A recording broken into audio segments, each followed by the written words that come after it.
Bonjour. Fin de compagnonnage entre Idriss Seck et Abdourahmane Diouf. Le porte-parole du Rewmi quitte le président du parti Rewmi sans rancœur ni amertume. Dr Diouf a fait l'annonce hier par un communiqué sans donner les véritables raisons de ce divorce. Une démission après avoir échangé avec son désormais ex-leader. Idi perd donc sa voix, souligne l'As quotidien. L'Observateur fait état d'un coup dur pour Idriss Seck. Après une troisième présidentielle perdue, le président du parti Rewmi perd l'une des pièces maîtresses de sa formation politique. Le désormais ex-patron des cadres de Rewmi invoque une incompatibilité de ses nouveaux engagements au plan international avec la politique. Une démission inattendue et brisque donc chez Idriss Seck. Et le quotidien Les Échos s'interroge à sa une: Abdourahmane Diouf a-t-il quitté Rewmi, qui est le parti de Idi, pour Rewmi, à savoir le pays? Dans le journal, Dr Abdourahmane Diouf déclare que sans hésitation ni murmure, je resterai au chevet de mon pays pour apporter ma contribution à la dimension de mes moyens. Et à chaque fois qu'il me sera donné l'opportunité d'agir dans un cadre public, je mettrai les intérêts du Sénégal au-dessus de tout. Pour Abdourahmane Diouf donc,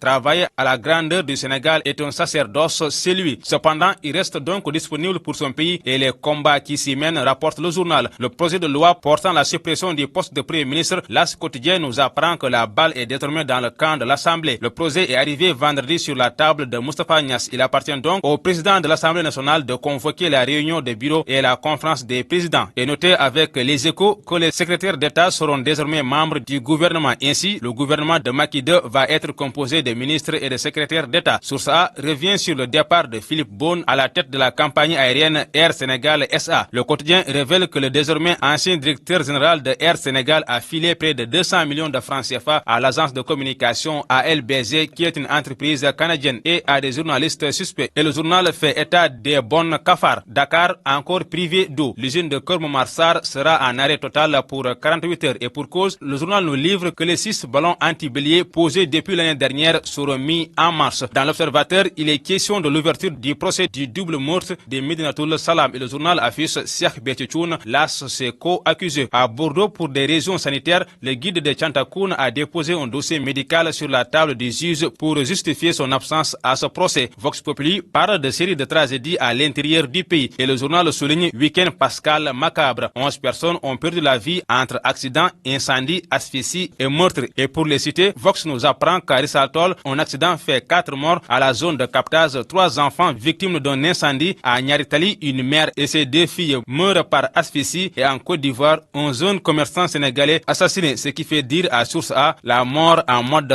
fast track. À vos journaux et bonne lecture.